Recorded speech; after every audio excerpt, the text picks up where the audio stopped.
Nasa 50 mga kahon ng smuggled na sigarilyo ang nasabat ng malabang PNP habang nagsasagawa ng checkpoint sa Barangay Jose Abad Santos bandang alas 4 ng madaling araw kahapon.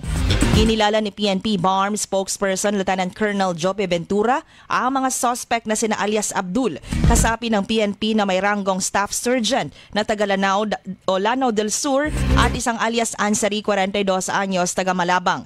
Sakay ang mga ito sa puting Toyota Hi-Ace na may plate number NDG 3631 nang maharang ng Malabang PNP sa isang police checkpoint. Mula ang mga suspect sa Barangay Banday Malabang patungo sa ng Marawi City nang ma-flag down ang kanilang sasakyan.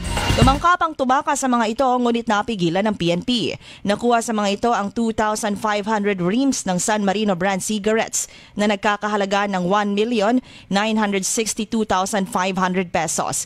Nasa kustodiya na ngayon ng Malabang PNP ang mga suspect at nakatakdang sampahan ng karampatang kaso.